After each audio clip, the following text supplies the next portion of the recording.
same vision for the region he did before October 7th. But October 7th has taken its toll. And at the end of the day, if the regime is still standing after all this bluster, October 7th was a strategic win for Iran and radical Islam. If the regime falls as a result of the pressure put on the regime by Israel and the United States after October 7th, combined with the uprising of the people demanding a better life, then that would be the biggest change in the Mideast in 1,000 years. I am leaving here confident of the capability of the United States and Israel, if called upon, to deliver a decisive blow to the Iranian regime. I am hopeful that diplomacy may prevail yet. Either way, our date with history, our date with a new destiny for the Mideast is upon us. Questions? Good evening, Mr. Senator. Anna Barsky, Marriott newspaper. I have two questions, please. After your meeting with Prime Minister Netanyahu, are United States and Israel fully aligned on the next steps regarding Iran? Yes. One more question. Yes. There is. Trump said he's giving the talk 1 month. When the month ends, Yeah. there is no full agreement. Should the United States shift to military pressure? Thank you. President Trump's very good at making sure people don't play him by giving them deadlines. He did that with Hamas, did that with Iran. I think you may see that now again with Iran. The bottom line is I don't mind diplomacy as long as it's done in a way to get the outcome you want. I know President Trump is allowing his diplomatic team to keep engaging, which I support, but he also has on the table another option. The Gerald Ford is steaming this way. I don't think they're just going for better weather. So time will tell what happens. President Trump has done a masterful job, I think, of weakening the regime without getting us, the United States, further entangled into bigger wars. Israel's done an incredible job after October 7th to give new meaning to the term never again by going after the enemies of Israel wherever they reside in the most clever way and, quite frankly, sometimes the most brutal way. That's what it takes to survive in this region. Yes, Senator Graham, hello and thank you. Lisa Rozovsky from Haaretz. Two questions as well. One on Gaza, please. We hear that the United States tends to take a step-by-step approach towards the disarmament of Hamas. Yeah. Can you confirm that? And how I don't know. I know that the president has told me, President Trump, that if they don't disarm soon, then they're playing a game. So I don't know if we put Hamas on a time limit, time clock. I wish we would. Disarm or else in X amount of days. That seems to be the best way to get results around here. Do I think Hamas will disarm without being made to do so? No. Do I think there's a regional force in the region that could come in and disarm Hamas against their wishes? No. I think it's either going to take pressure to get Hamas to disarm from the region, or Israel's going to have to go back in and wipe them out. The sooner we get an answer to those questions, the better. I don't see how you develop Gaza in a real meaningful way if you still have elements of Hamas armed within the area. You know, it's hard to sell a condo for, say, $3 million with a good ocean view if right down the road there's a neighborhood controlled by Hamas. That's not an investment I would want to make. And the second question, if I may, the West Bank. The West Bank and Gaza have to be part of any solution. I mean, the annexation steps, the steps towards annexation that the Israeli government has taken. Well, I'm hoping this. How is it playing in the I'm hoping that, you know, the plan was to get Hamas to disarm. That's been months ago. They're clearly not interested in disarming. You know, the pace of this is slow. I get it. The border peace, maybe it works, but I know this. You'll never have peace in the Mideast with Hamas under arms. You'll never have a solution to the problem of terrorism that Israel faces until Hamas is no more politically or militarily. Joe Brown, I-24 News. Thank you very much, Senator Graham. So you say that there's no light between what President Trump and Prime Minister Netanyahu want. That's what he told me. Well, you say that President Trump wants, first of all, to try and get a diplomatic solution to this. So from Netanyahu's side, as you spoke to him today, Well, what does he want to have? Well, they've been very clear about what a diplomatic solution would have to entail for Israel to believe it's a good deal. No deal will go through the process without coming to the Congress. I assure you, as a member of the Senate, I will fairly evaluate any deal, but I'm skeptical of any deal that would limit Iran's nuclear capability given their behavior. It's kind of late in the process, and they're prone to cheat.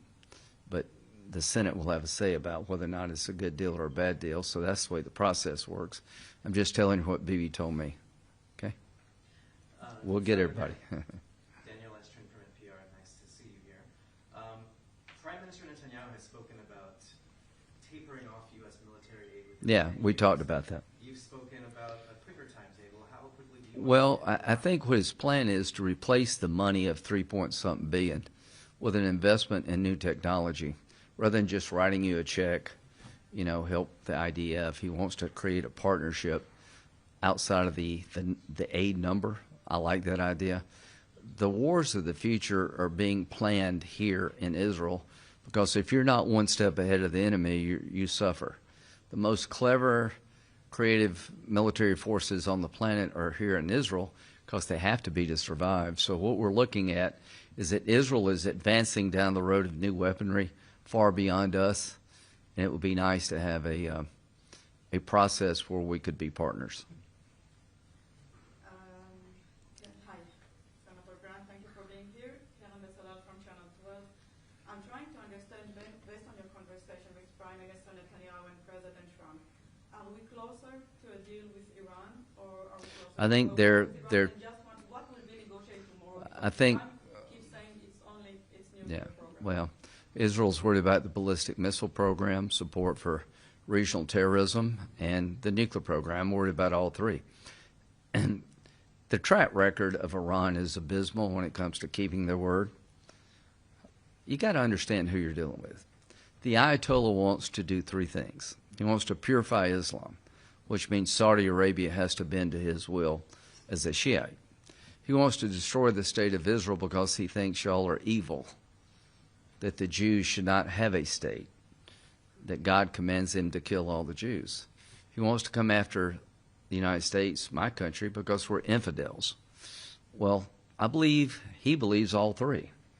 I believe if he had a nuclear weapon, he would use it to advance his religious cause. Israel can't afford to be wrong about this. So when I look at the Ayatollah, I take the man at his word. He's a religious Nazi. And the answer to, controlling religion, no. The answer to insisting that the United States bend our will to that of the Ayatollah, no. Senator Graham, questions, please. You mentioned you're going to Saudi Arabia. Are you concerned with what some Israeli officials and some U.S. Jewish organizations have raised as anti-Semitic stance that Saudi Arabia has been? I'm concerned about some of the rhetoric being directed toward the United Arab Emirates.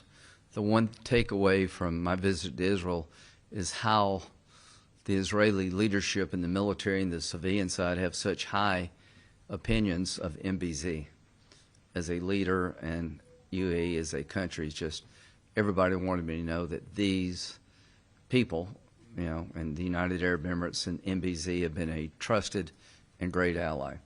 I've got to know MBS pretty well. I think his vision for the region of integration and economic growth and AI dominance can only happen with a region not on perpetual fire. As long as the Ayatollah is around, he's up to no good. If the regime does collapse because of the demand of the Iranian people, then I think this region will explode in a good way. If the Ayatollah is still standing, it will explode in a bad way. But if we do answer the call of the Iranian people to help them in their time of great stress, and the regime falls, I think we have tremendous opportunity nobody could even dreamed of a couple of years ago. And another question. President Trump recently called Israeli President Herzog disgraceful. What? For not yet pardoning Prime Minister Netanyahu. Well, I'll leave that up to the President Herzog. I hope they can resolve that issue. But one thing that President Trump said Saturday, do you want regime change in Iran? He said, well, it seems like that would be the best thing that could happen. For 47 years, they've been talking and talking and talking. And in the meantime, we've lost a lot of lives. So let's see what happens. I think that's a great description of where we stand with Iran. Do you think the Prime Minister should be granted a pardon? Huh? Do you think the Prime Minister I'll leave should that be up to granted- people here. It seems to me that all the attention, I don't know what your legal system's like, but for a defendant to have to go and talk for 2 years about a case is a bit odd. Laha Markov, Jewish Insider. Do you actually think that diplomacy with Iran could lead to the fall of the regime? I think I support the idea of getting the route outcome and the diplomacy lines in the water. I think it will bear fruit. Well, based on the behavior of the regime in the past, no, but maybe this is a new time. We won't know till we try. If diplomacy does not succeed, how do you bring about regime change? Is it taking out the Ayatollah? Well, I think the regime will collapse with sustained pressure. It's so weak. You know, they fly F-14s. A lot's happened since Top Gun 1. So the Air Forces. That was a great movie, but it's made in the 80s. So I don't like their chances in the sky. They have a lot of ballistic missiles. They could hurt us. They could do damage to Israel. But every day that goes by in the war, they get less capable. We get more because we have such a dominant advantage. There is risk associated with taking the regime down militarily. But the risk compared to the risk of doing nothing is small. When you were in Munich, you were alongside Reza Pahlavi, the Yeah. Crown Prince of Iran. Do you think that he would be the right person to come in if there is I think he'll be one of the right people, but the right person or the right groups will be chosen by the Iranian people. You know, everybody asks me, what happens next? Well, I don't think the Iranians are in the street to say we'd like to be oppressed more. It seems to me they want less Ayatollah, not more Ayatollah. Doesn't seem to me that they are out in the streets to build a nuclear weapon to blow everybody up. Seems to me they're out in the streets to demand a better life, better food, better housing, better living conditions. Not live in a country so wicked and sick, really. Nothing describes the darkness better than the Iranian regime under the Ayatollah. Nothing explains the light better than the protesters in Iran and the IDF and associated groups who've taken the fight to radical Islam after October the 7th. They represent, I think, the best in humanity. Okay? One last question. Military option alone can honestly overthrow this regime? Do you honestly believe that the military option by itself can overthrow this Well, regime? I think what will happen to the regime is it will lose its power to maintain its hold over the people. Now, how do you do that? You kill the people who do the killing. See if the next guy wants to volunteer knowing what happened to the one before. You decapitate the regime. You go after the infrastructure that allows them to torment the people. And you stay committed and you stay determined.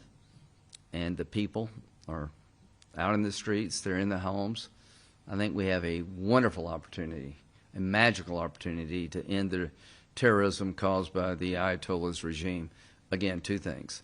The response of Israel after October the 7th has gotten us to this point because they've been pounding the hell out of Iran. And the people now are in the streets demanding a better life. Those two things together, I think, are the best explanation as to why regime change is likely. Wouldn't it entail American troops on the ground No, in Iran? we don't need American troops on the ground in Iran, but we need America understanding the threats over here can come home. 19 hijackers in Saudi Arabia killed 3,000 Americans. The only reason it killed more is they couldn't find a way to kill more of us.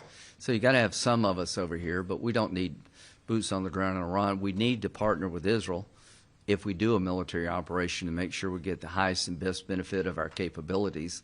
To those who believe you should confront evil, you're right. To those who believe it doesn't exist, you're wrong. To those who want to appease, it never works. We've got a chance here to stop this regime. History would judge us poorly if we let the Ayatollah off the hook. How many times could we have stopped Hitler? a bunch. Somebody probably asked in 1935, what would Germany look like if you killed Hitler? I wish somebody had tried successfully. So you're speaking about killing the Ayatollah? The Ayatollah represents evil incarnate to me. What do you think about reports that President Trump has given Prime Minister Netanyahu a green light to strike Iran's recent missile program if the Pope calls for president? I think it's not lost upon anybody. We're sending military capability into the region, the United States, to supplement what our friends in Israel have if we have to use the military option. To anybody who believes that the Ayatollah can withstand all of this and stay in power and not affect the United States, you're wrong. If this man, the Ayatollah, and his regime survive all this bluster, then not only does Hamas, Hezbollah, and the Houthis not go away, they come back stronger. The likelihood of normalization under those conditions is zero. The Arabs will go back in their corner. Trying to get a better deal with Putin in Ukraine goes to zero. You'll see how we said one thing and did another in the Mideast. It will affect us in Russia, Ukraine. We'll make it more likely China will take Taiwan.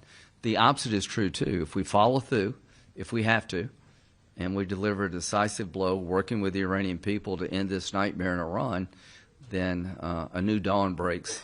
Something that nobody even envisioned 2 years ago becomes more likely than not. Thank you. Thank you. We did it. Thanks, Mr. Graham. You didn't answer my question, though, about the annexation. You kind of No, fixed it I up. said before, I don't think annexation, I think it will be a mighty blow to Israel and the United States. They try to annex Israel. But that's what they're doing. Isolate Israel even more. Have you come on to NPR?